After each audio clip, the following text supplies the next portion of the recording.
Ladies and gentlemen, good day and welcome to the Q4 FY24 earnings conference call of Tata Chemicals Limited.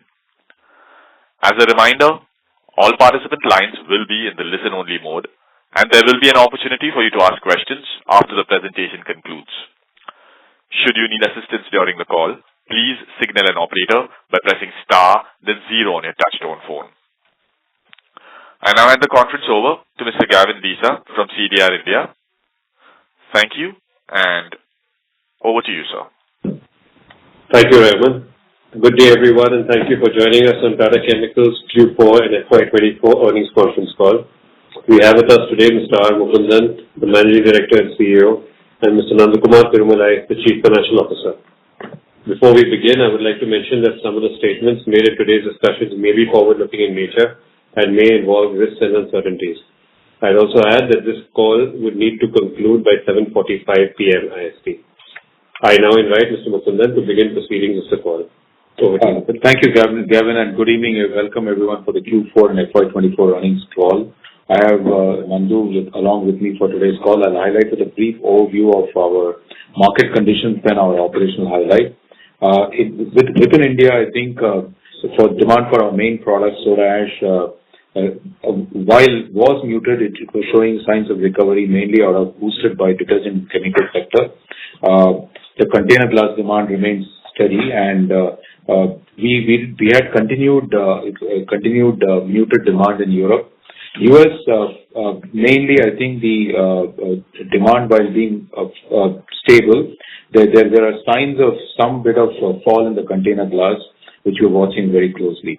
As far as Africa and Middle East, there continues to be pockets of strength and pockets of stable demand. In South America, while despite the weaker imports, the optimism is growing, and this is despite the fact that some of the lithium markets are challenged. The view is that in the long term and the medium term, these markets would continue to be fine. As far as China's soda ash demand is concerned, it started on a strong note, and the apparent demand on Jan and February broadly grew by about 15% compared to last year. The supply side, the key challenge continues to be the European market, where because of the loss of market, the Turkish capacity is moving to the rest of the world. But I think the Red Sea conflict has put some higher freight rates and has meant a challenge for the material to move into the Asian markets, and that has given a bit of cover. The mainland China did experience a higher soda ash supply also because of the imports, and they remained a net importer in Q4 2024.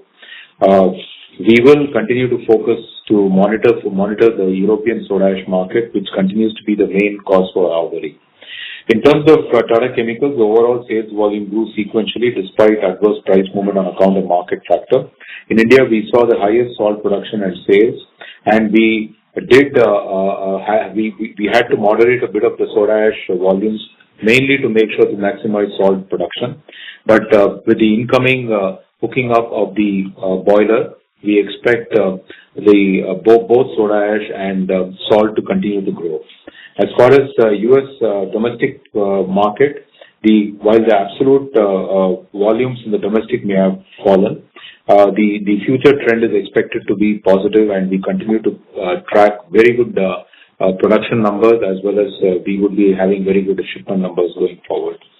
In UK, the soda ash did move to fixed price margin. However, demand and volume have fallen sharply, and we continue to sort of maintain our production very close to the market demand conditions. Rallis had a soft quarter, while domestic market is fine, the international market continues to have challenge. They are well positioned to continue to improve their performance, and they have a new leadership which is rethinking the strategy and approach to market. In conclusion, despite a difficult operating environment, company has continued to maintain stable performance. Global demand is showing signs of stability and a bit of recovery, but we need to be cautious because of the geopolitical instability, high interest rate environment still continuing. We expect sustainability to be a long-term trend, and hence the market segments which we had stated that solar glass and lithium will continue to be the growth engine. Our focus is on timely execution of the expansion projects. Most of them are getting commissioned in the month of May. So towards the quarter two, you would start seeing additional volumes coming in the market. We also are continuing to focus on customer engagement and cost management. And with this will be aided by our digitization effort. So albeit the challenging condition, we continue to remain positive. We had to take a non-cash charge, which I'm sure Mr. Nanda Kumar will highlight during the Q&A session.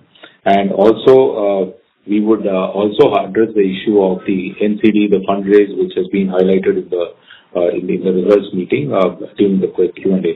So we would be happy to get into the Q&A session directly and address your queries as we move forward.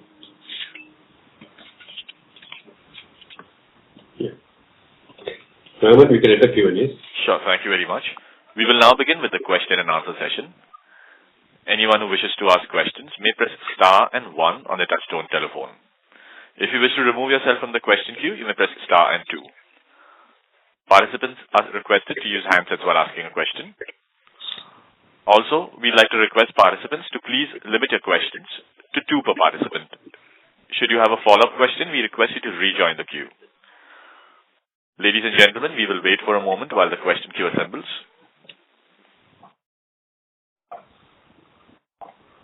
The first question is from the line of Saurabh Jain from HSBC.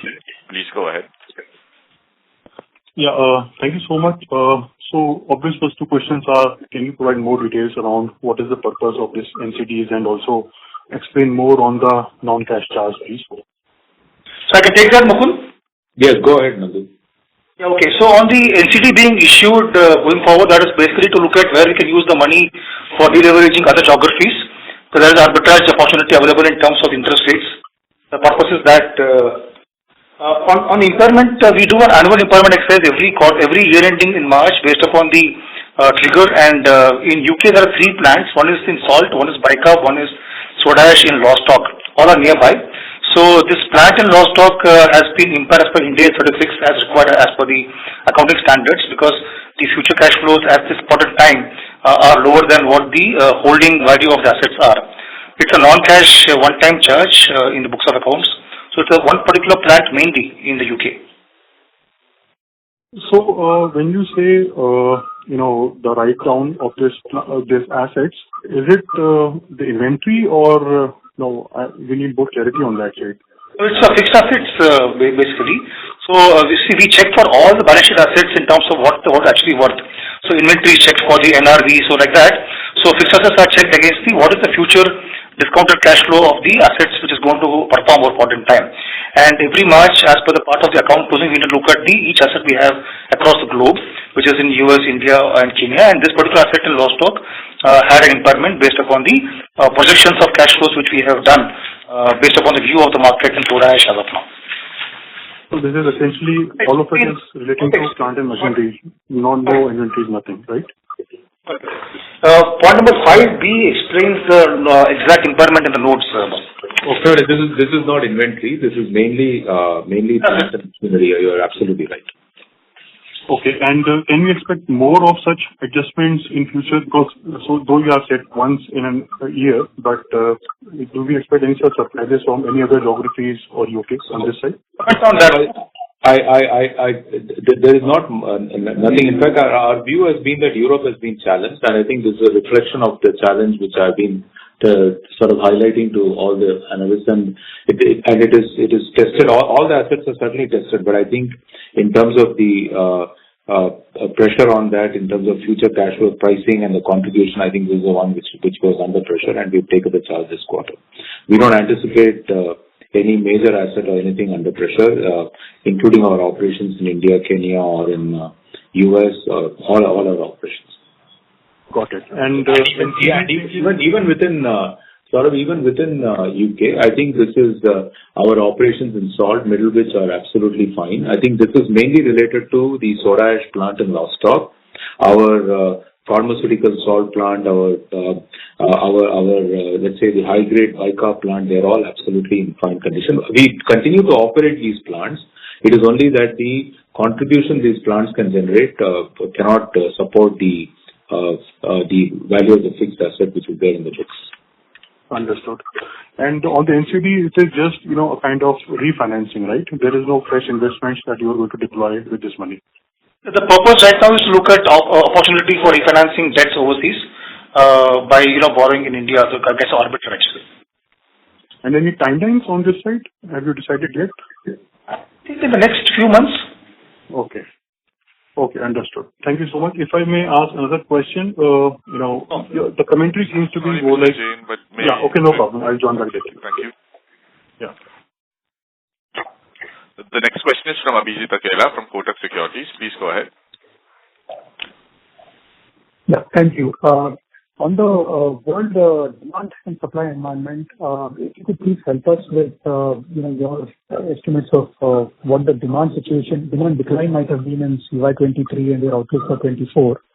And also you've mentioned that the market is oversupplied, so is it possible to quantify how much the extent of oversupply is right now in the market? Thank you.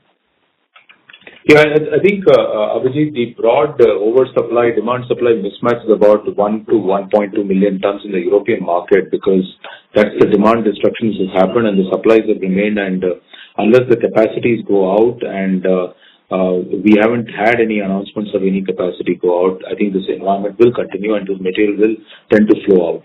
The other big demand supply area has been China, where we had 5 million tons come in. But effectively, that material is still finding its home only in China. It is not finding its home outside. And that is mainly because I think it is having, it fulfills some local requirements and local logistic requirements. We anticipate that if at all there's any pressure which will come, it will be from the Chinese market in case the real demand there falls. As of now, what we can only say is that the Chinese prices have more or less seemed to have bottomed out.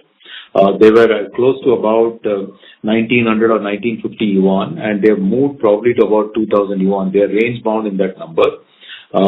Last year, I think this number was close to about 2400 yuan. So there is a dip, there is a fall, but I think what we are seeing on the ground is that this has probably hit the bottom. And the same is the pricing commentary as far as India is concerned. The prices, including the import prices, are more or less holding, and the demand environment continues to be fine. So really, as I mentioned in all the calls, the trigger for demand-supply balancing has to start from Europe, and hopefully that will get addressed over a period of time. Thank you. And just one other thing on our capacity expansion plans. So in the context of this oversupply, any sort of second thoughts you might have about some of the expansions, say in the US or Africa? So I think, Abhijit, the point is that I think we will continue to expand where it is competitive in terms of serving the market. I think we've got very good markets in India and US. These economies are doing very well. And I think these are also, in terms of cost to serve the local as well as international markets, very competitive. So our work on this in this direction continues. Kenya, as you also know, is a low-cost asset which is able to serve Indian and Southeast Asian market very competitively. And ours is a dispersed expansion. It is not concentrated in one site.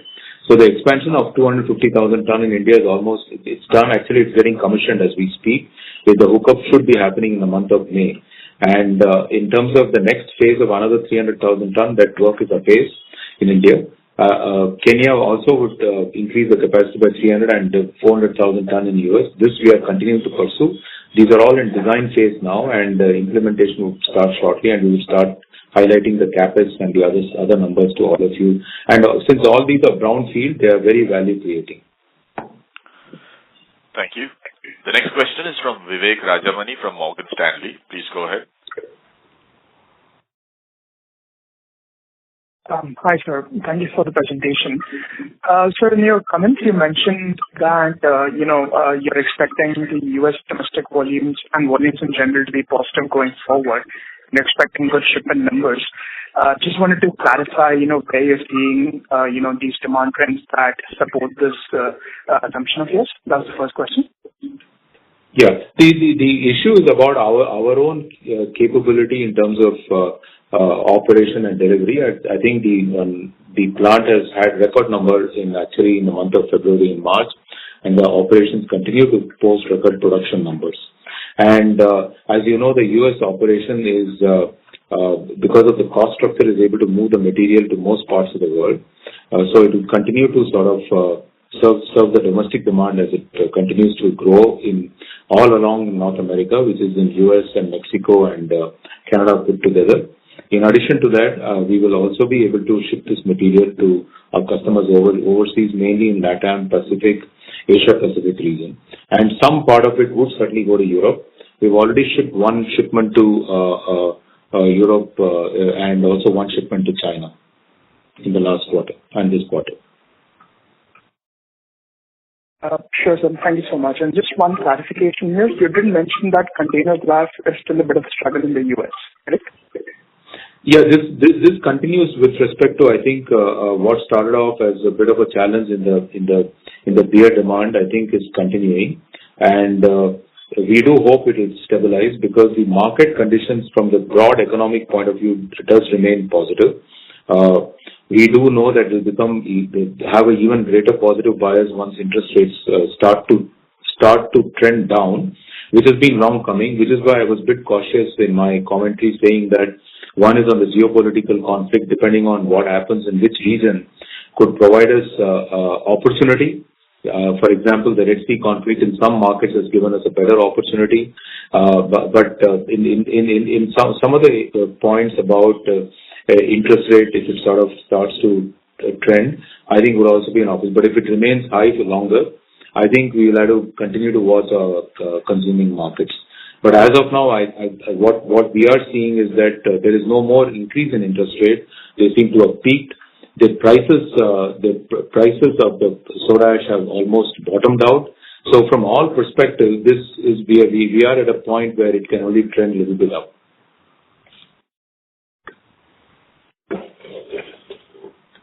Thank you. The next question is from the line of Ankur Periwal from Axis Capital. Please go ahead. Yeah, hi sir. Thanks for the opportunity. Just continuing with US, given that last part of the sales volumes that we do are long-term in nature, contractual, will we fair to say that quarterly EBITDA run rate will be similar as what we see in this quarter? Yeah. So I think broadly, if you look at the domestic, more or less, I think for the first 3 quarters, the numbers are more or less contracted. I think there is some open quantity in this Q4, which we will close during the course of the year. And exports also, for example, in Q1, it is fully contracted. Q2, I think, is close to about 88% contracted. So we would continue to see similar trends here. Sure. And the same breakup in terms of short-term and long-term contracts, how do we stack up in UK given the profitability has been slightly under pressure here and the demand outlook has not been as good as here? Yeah, I think the customers are now, because they also understand that the prices are more or less bottomed out, they are beginning to engage on a longer-term contract now. Because you see, normally the customer behavior is when the prices haven't yet bottomed out, they would want to test whether it's a bottom. Since the prices have more or less hit the bottom, most customers are willing to engage on a longer term. Our team always wants to have a mix, but really we would continue to sort of work on a combination of the two. But I want to give the flexibility to our sales and marketing team in the way they want to sort of build this whole piece. But usually we tend to keep at least 50 to 60% under contract, which are longer term in nature, so as to provide stability to our sales outcomes. Thank you. The next question is from Riya Mehta from Equitas Investment Consultancy. Please go ahead. Hello. Thank you for giving me the opportunity. So my first question is, when we see soda ash volumes for India, they have declined on a quarter-on-quarter basis. With us ramping up the new brownfield capacity of 250,000 tons in May, how do you see the volumes turning out to be and the capacity utilization? Yeah, so this quarter, as I mentioned, we did ramp down a bit of the production. It was actually constrained by production, not by market, and largely because we had a certain amount of utility shortage because we had not, our hookup of the boiler hadn't happened. It's happening in the month of May fully, and the expanded capacity is also coming on stream. We did increase the production of salt to ensure the shipment and the markets were fully met, market needs were fully met. Having said that, I think this constraint will not be with us post-May when all the capacities are hooked up. So really the number which you're seeing in Q4 is a constrained number because of utility constraint which we had faced during the quarter. Okay, and how do you see the ramping up of the brownfield capacity of 250,000 tons in India? I think we see the full capacity utilization. Yeah, once the capacity is hooked up, I think we would probably tend to sort of see full capacity reaching in about 90 odd days or so, not more than that. Thank you. The next question is from S. Ramesh from Nirmal Bang Equities. Please go ahead. Good evening and thank you very much. So if you look at the Chinese capacity addition of 5 million tons, wouldn't that be, given if it operates at full capacity, wouldn't that actually add to the excess supply given whatever consumption? If you take 65 million consumption, it's about 10%. So how do you see that full, production in China's Inner Mongolia coming in to the extent that, although it's consumed in China, out of the overall Asian, in consumption, it kind of, replaced whatever is being imported by that production. So wouldn't that lead to excess supply in Asia? So you would normally tend to state that, but I think if you really look at what has happened in the marketplace, the Chinese material has tended to continue to be in the same proportion as they've been exporting in the past. That has not been the case, and the reason for that is, I think so some of the units are beginning to operate at a lower operating rate, moderating it to the level. And I mentioned this also in the last call. The natural capacity tends to put pressure on the synthetic capacity. Most synthetic capacity are near the coast. Further, when they export, they come under even more pressure because they get lesser net realization. So the incremental volume they move from domestic to export, because of the pressure they face from natural capacity, tends to be at a lower pricing. So this is an phenomenon we've seen in every market. So this will play out, and is playing out exactly in the manner which we had highlighted. Now, the issue which we need to worry about is not so much on the supply side. I would rather be focused on the demand side. If the Chinese real estate and other elements in the marketplace play very negatively for them, and the real demand starts to compress, that's when we should be worrying. As of now, China has been positive in demand growth, and more or less, I think from our perspective, it has not played out the way at least the 5 million ton capacity coming on stream should have played out. So I would fundamentally say that we are watching the situation closely. The Chinese demand in terms of the real estate was initially balanced out by the increase in solar glass demand. Also the demand for lithium carbonate with their booming EV sales, but we need to watch all these sectors. So I'm for not once saying that it is going to be, there may not be any impact from the Chinese market. All I'm saying is, as we are observing the market trends now, the continued pressure seems to be coming out of Europe and not out of China. So the next thought is, now if you look at UK, before this impairment you are being done positive, although it's down YOY. So in the UK and US, what is the kind of reduction in the contract prices, and how do you see the margins play out in UK and US from the current margins, which are obviously that low range of around $40-50? So I think there has been a compression in terms of the contribution margin in UK, and I think Nandu can correct me. It has broadly been in the range of about $30 to $40 odd per ton, and that's created pressure on the let's say the financial numbers to do the impairment charge. We, as of now, don't anticipate any major change in that number. It will continue to be under pressure. and which is why we've taken the call to impair take the financial charge. Thank you. The next question is from Arjun Khanna from Kotak Mahindra Asset Management. Please go ahead. Thank you for taking my question. Sir, given where the market is right now, how would we envisage our debt structure? We are raising NCDs, but if you look at the debt, it's roughly up 265 crores year on year. So what is our thought process in terms of the net debt situation? So broadly, this is also another issue which you highlighted, Arjun. Because our debt is denominated in dollars, I think there is also value increase which happens due to depreciation of Indian rupee. So once we sort of substitute this with Indian debt, I think at least that increment will stop happening. And idea is to, as Nandu has highlighted, there is certainly a benefit to having Indian rupee denominated debt and pay down the dollar denominated debt. I think that's the opportunity we are looking at. This is not to fund any expansion. Expansion will continue to be funded through internal accruals. This is to replace some of our existing dollar debt with rupee debt. Nandu, you may want to correct me if I'm wrong. I think it's correct, Mukund. So Arjun, in terms of the reason is that this is to refinance some debt, and if you look at the going forward, as of now in India, the major capex is over. The Midnapore has been getting capitalized now. So we'll be having a bit lesser capex going forward that will help us in the overall FCF being better. So therefore that's where we are, Arjun, in terms of the overall debt number. As I mentioned, but if the price improves, we will start repaying more debt. As of now, we are looking at a free cash flow which would be slightly better than past because of lower capex.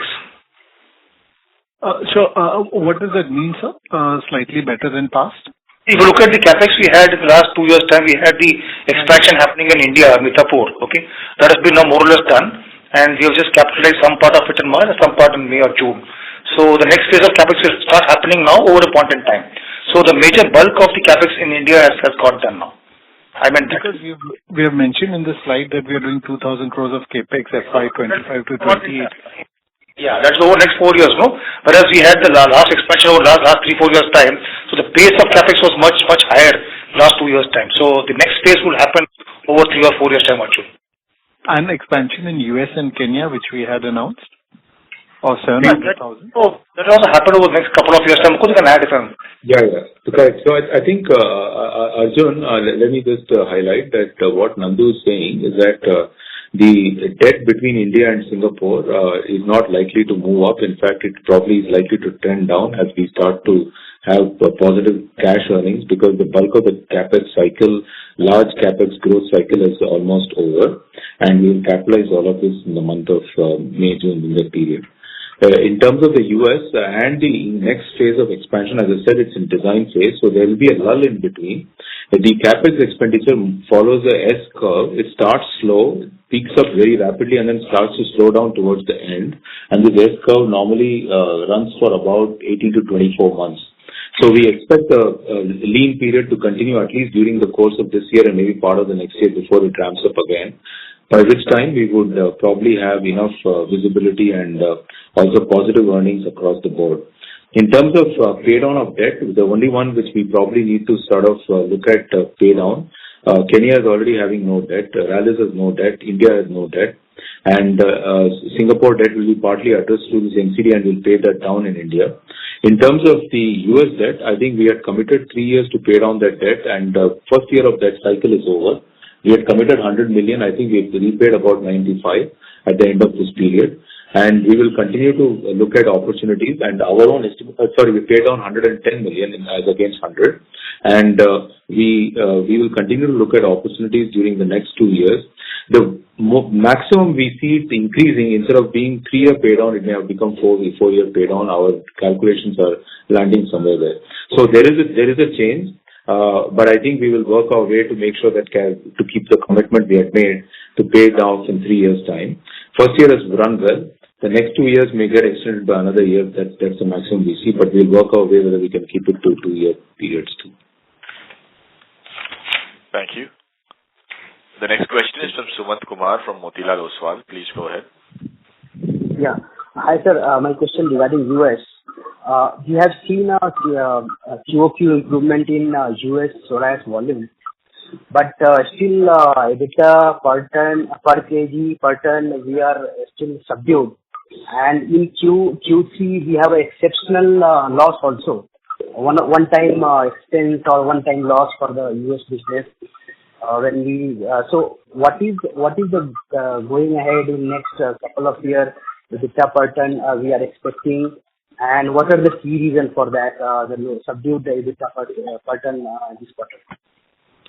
So on the volume, let me address that broadly.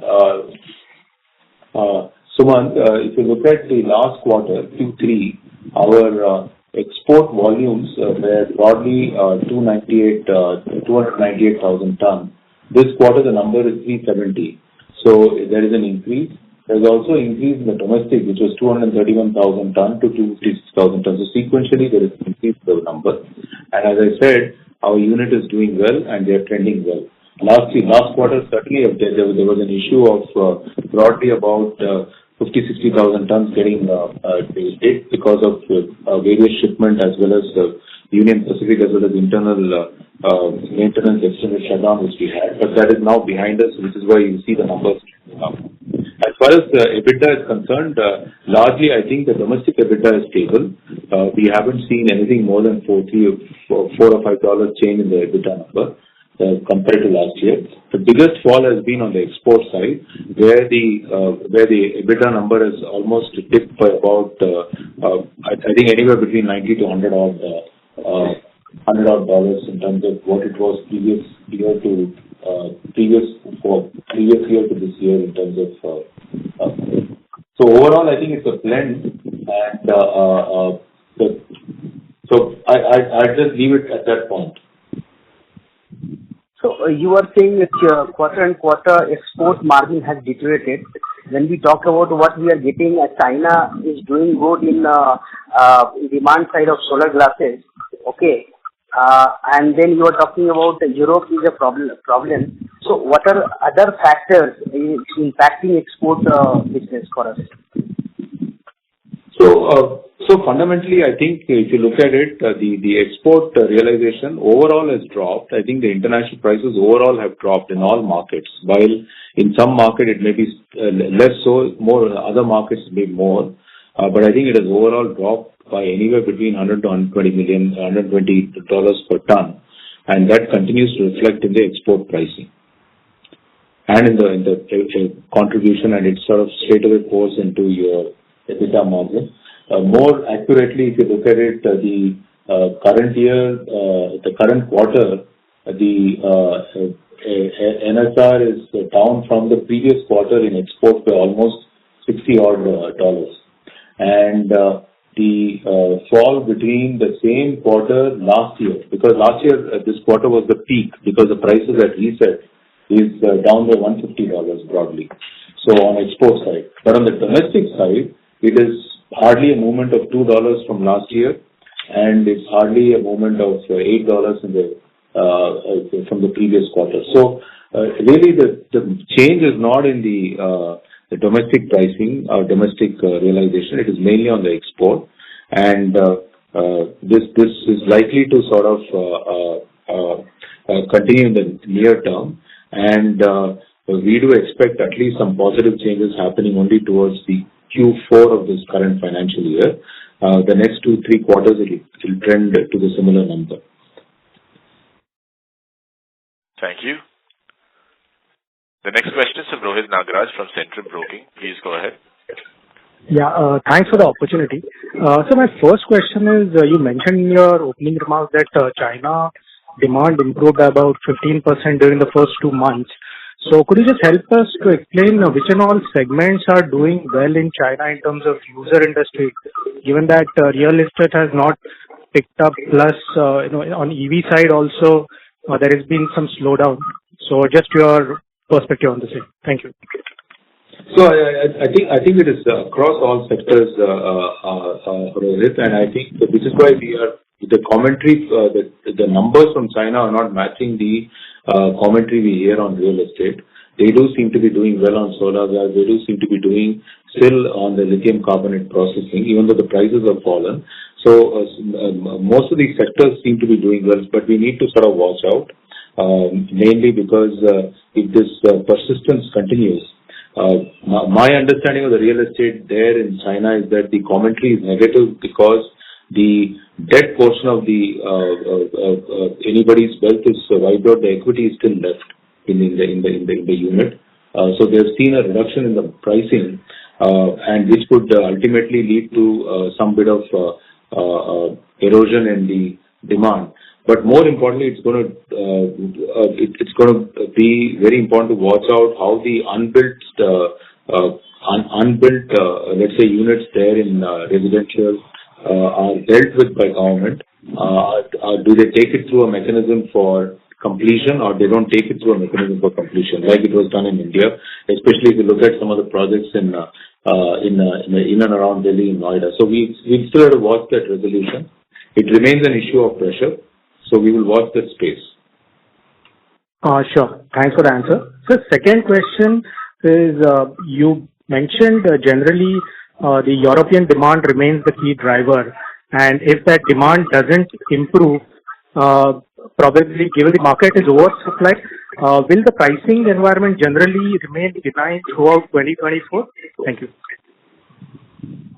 See, the basic issue for that has been the supplies out of Turkey, which normally would have gone into Europe, are now moving into other parts of the world, and that number is fairly high, and that is causing a bit of dissonance in all parts of the world.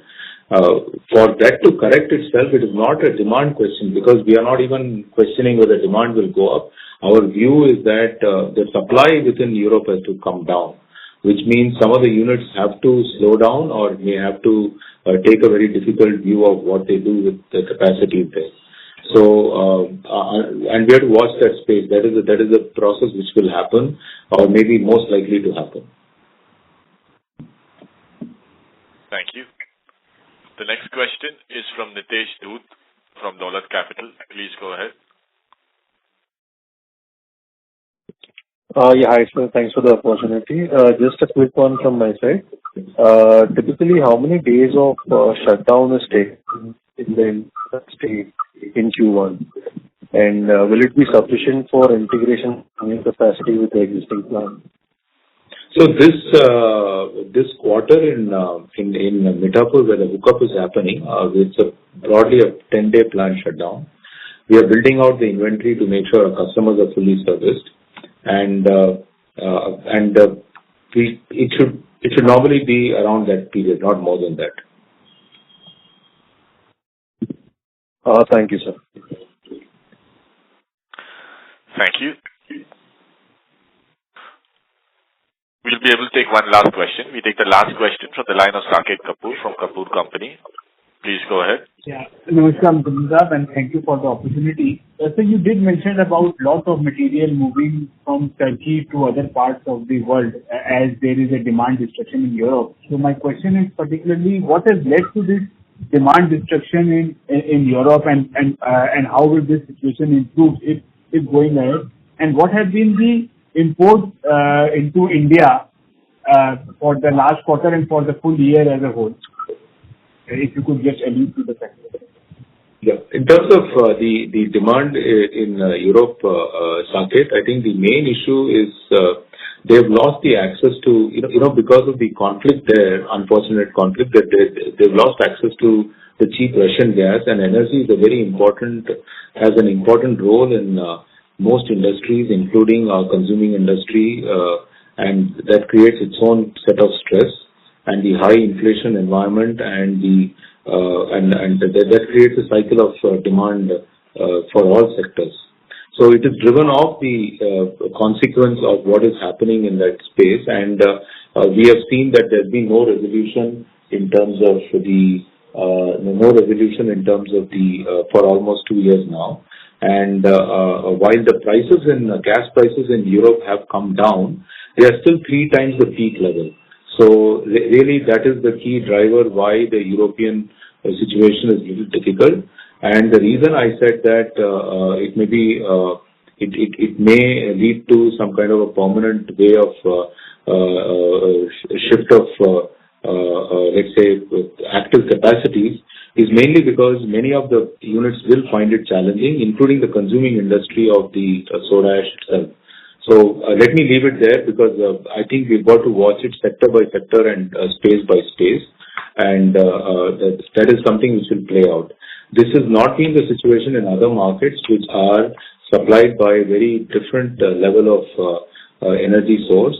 US is very competitive in its gas energy source. China continues to have a mix of coal and the renewable and gas, now increasingly coming from the Russian side, and also India has had India was not exposed to this, so these markets were not exposed to the. So I think they are coping better than the European market. In terms of the consequent of that, what has happened in India, broadly we've seen about 500,000 ton additional imports, and in a market which is close to about, so it used to be in the range of broadly 600,000 ton import, that has crossed 1 million, 1.1 million, and the market demand in India has been fairly stable last year compared to the year ended 23, where the demand was 4 million ton. The demand this year has been 4.056 tons. So there's been a 20,000-30,000 increase in the demand condition in India. It has not fallen. It has remained stable. But the domestic the players' sales to the market has been depressed because of almost to the tune of 500,000 ton increase in the imports, which have primarily come from this source. Right.